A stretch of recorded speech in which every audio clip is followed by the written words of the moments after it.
தெரிகிறார். நீங்கள் வழிபாட்டில் தவறு செய்தால் மிருகத்தின் அடையாளத்துடன் சபையில் சேரும் நிலை ஏற்படலாம்.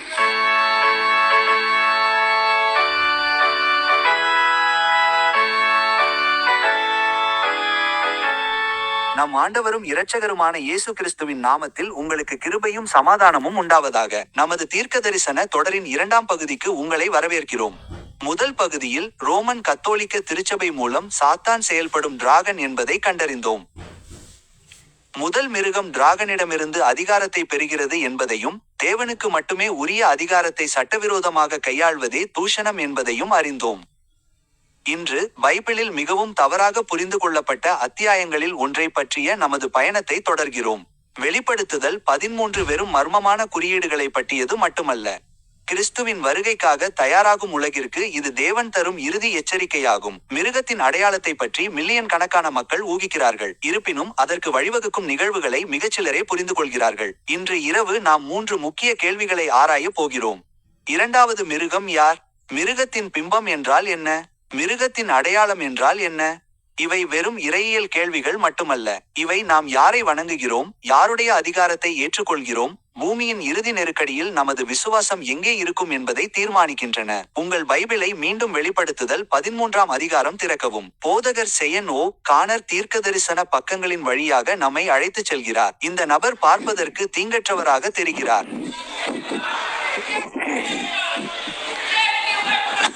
அங்கே எந்த தீங்கும் இல்லை.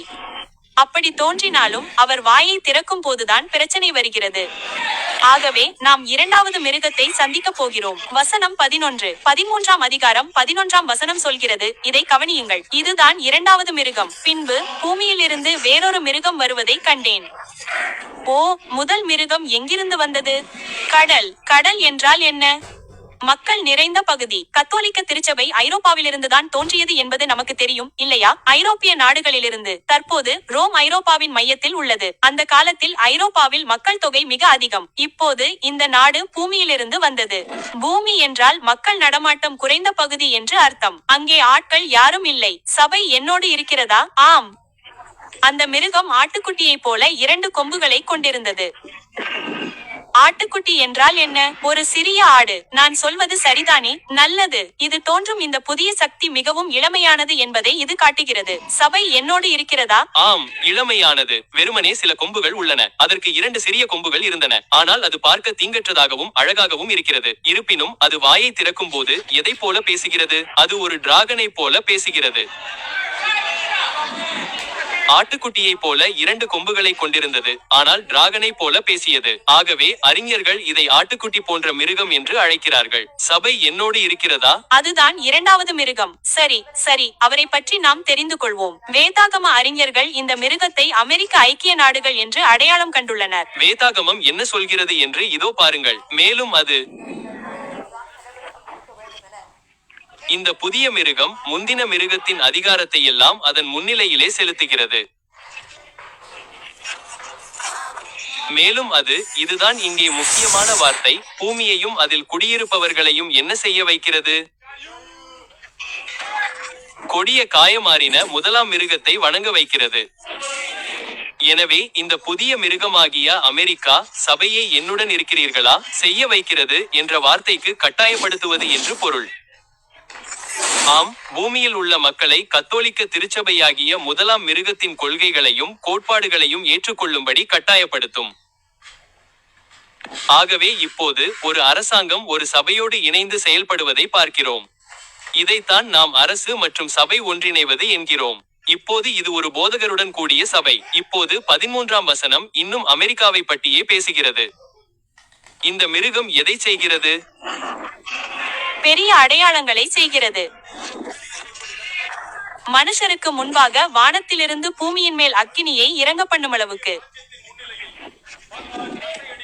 மிக வலிமையானது. உலகின் அனைத்து தொழில்நுட்பங்களையும் கொண்டுள்ளது. மிகவும் ஈர்க்கக்கூடியது. நான் 14ஆம் வசனத்தில் இருக்கிறேன். இதோ வரப்போகிறது. உங்கள் சீட் பெல்ட்டை போட்டுக்கொள்ளுங்கள். இது இப்போது கவலையளிக்கிறது. மேலும் அது ஏமாற்றுகிறது. என்ன வார்த்தை அது?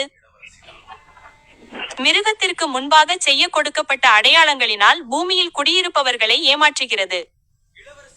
அது அவர்களை எப்படி ஏமாற்றியது? பூமியில் குடியிருப்பவர்களை எதை செய்ய சொல்லி அது அவர்களை ஏமாற்றியது? பட்டயத்தினால் காயப்பட்டு பிழைத்த மிருகத்திற்கு ஒரு சொரூபத்தை உண்டாக்கும்படி. இப்போது எந்த மிருகம் பட்டயத்தால் காயப்பட்டது? அந்த முதலாம் மிருகம். அது எது என்று நாம் சொன்னோம்? ரோமன் கத்தோலிக்க திருச்சபை. திருத்தந்தை ஆட்சி, பாப்பாண்டவர் முறை. சபை என்னோடு இருக்கிறதா? அமெரிக்க ஐக்கிய நாடுகள் எதை பயன்படுத்தும் என்று தீர்க்கதரிசனம் சொல்கிறது? வஞ்சனையை. மக்களை ஒரு சொரூபத்தை உருவாக்க தூண்டுவதற்கு. இப்போது சொரூபம் என்றால் என்ன? திருத்தந்தை ஆட்சியின் ஒரு பிரதி, ஒரு நகல். என்னை கவனியுங்கள். திருத்தந்தை ஆட்சி என்றால் என்ன?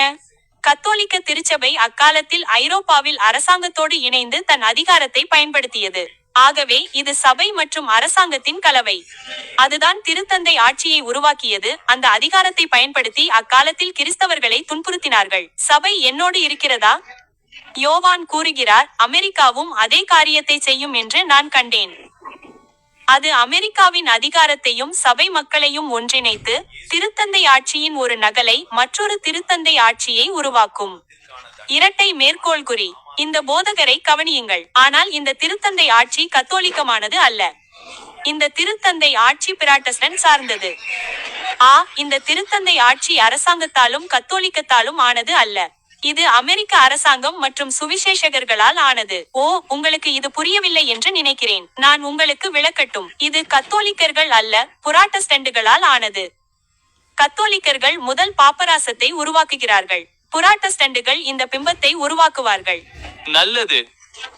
யோவான் கண்டது என்னவென்றால், மற்ற அனைத்து சபைகளும் ஒன்றிணைந்து அமெரிக்க அரசாங்கத்துடன் ஒரு உறவை ஏற்படுத்தி கடைசி நாட்களில் மக்களை துன்புறுத்தும். இவர்கள் போதகர்கள், புராட்டஸ்டன்ட் போதகர்கள்.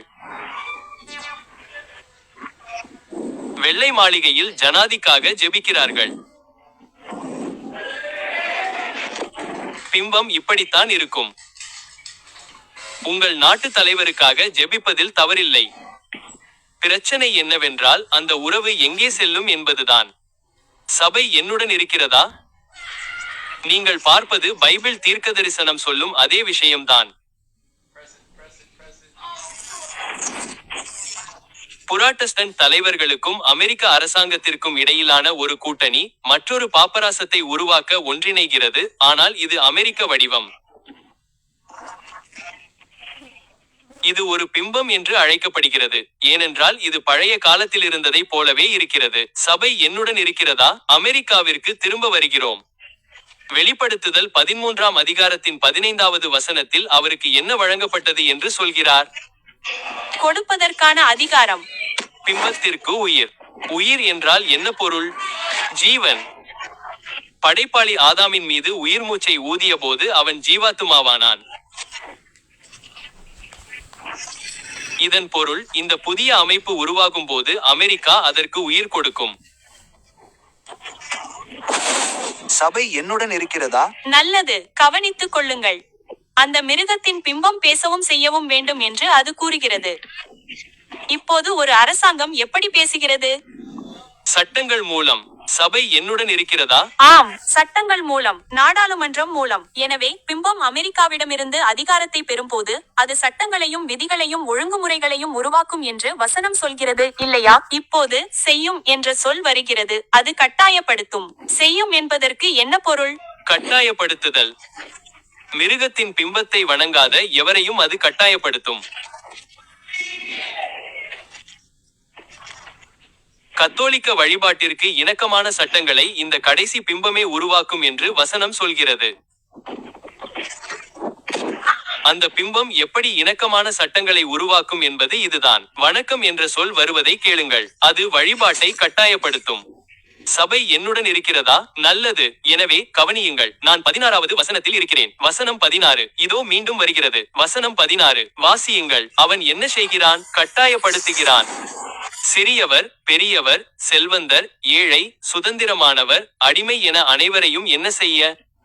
வலது கையில் அல்லது நெற்றியில் ஒரு அடையாளத்தை பெற. இப்போது நான் அந்த அடையாளத்திற்கு வருகிறேன். சபை என்னுடன் இருக்கிறதா? அப்படியானால் முத்திரையை யார் கொடுப்பார்கள்? கத்தோலிக்க சபை அந்த உருவம் அல்ல. அப்படியானால் அந்த உருவம் எது?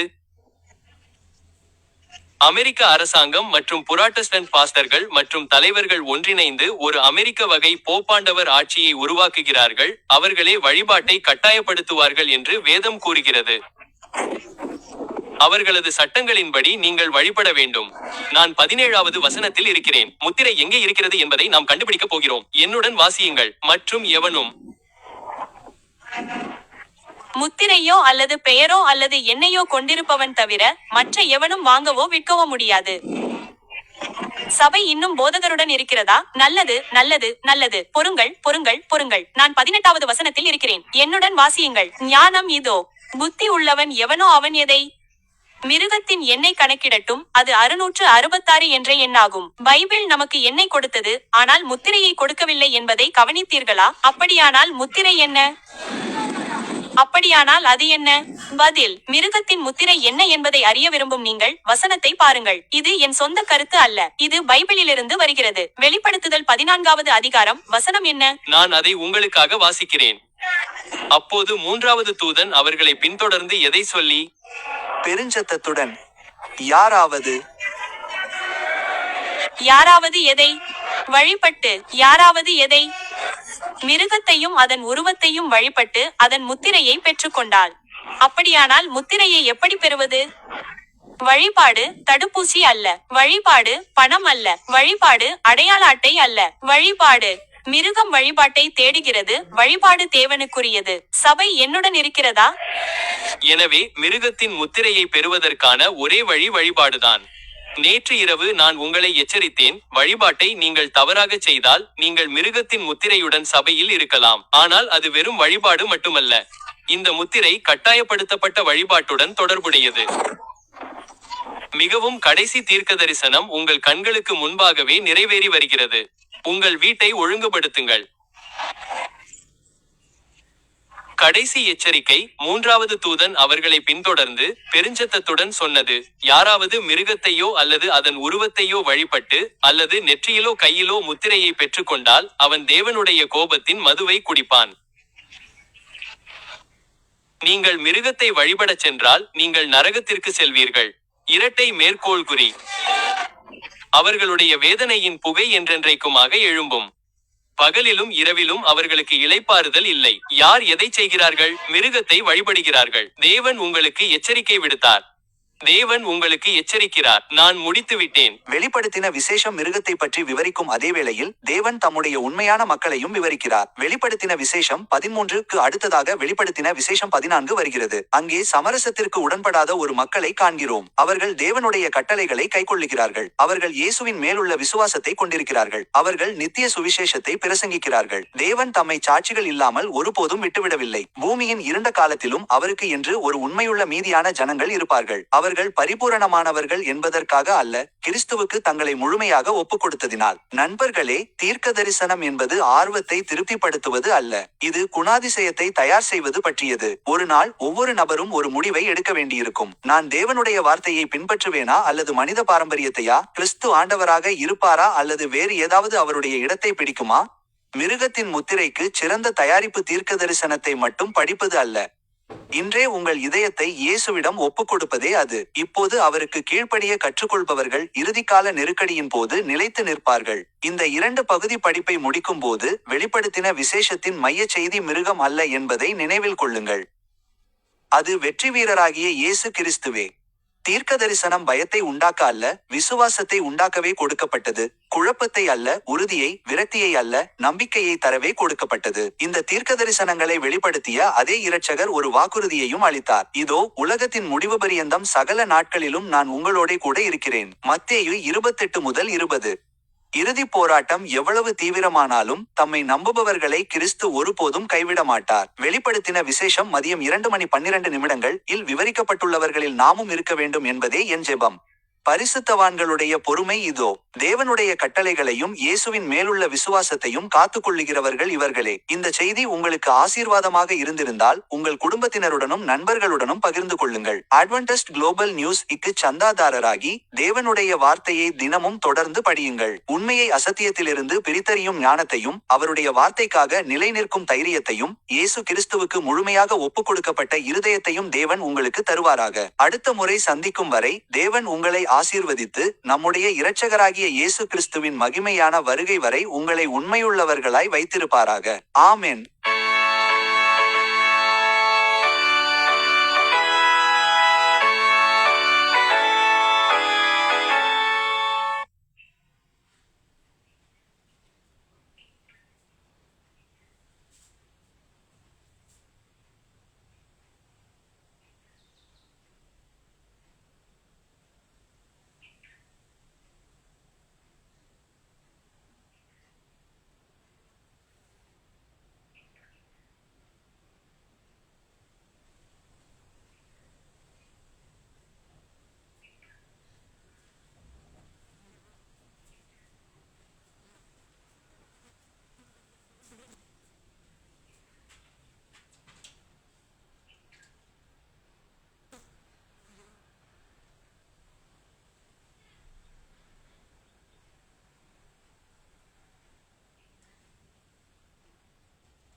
விசிறி இருக்கு அதில் விட்டேன். இந்த இந்த இதை எடுத்து ஒரு நோட்டு எடுத்தாரு. காற்று விடாது, நேரம் வரைக்கும் நல்லா காற்றடிச்சிச்சு.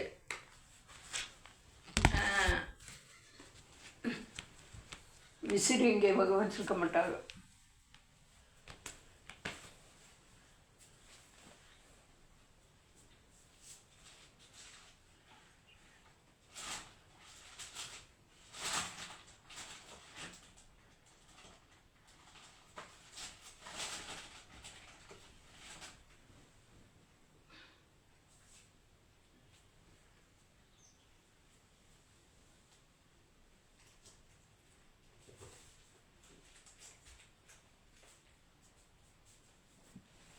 ஏதாச்சும்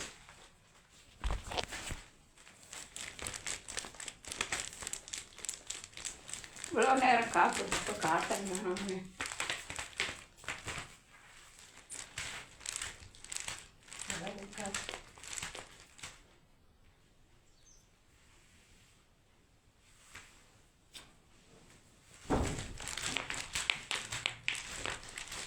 அது திறந்து விடுங்க, ஆ அது திறந்து விடுங்க.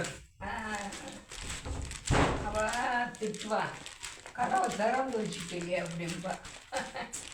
திறந்து இங்கிட்டு படுத்தீங்கன்னா காற்று வரும். இங்கே பாருங்க, அந்த ஜன்னல் காற்று வரும். ப்ரோ வேலை கிடைச்சிட்டா ப்ரோ? நோ ப்ரோ, தேடிட்டு இருக்கேன் ப்ரோ. எவ்வளவு நாளா வேலை தரீங்க? ஒரு 3 மாசமா தேடுறேன் ப்ரோ. 6 மாசம்.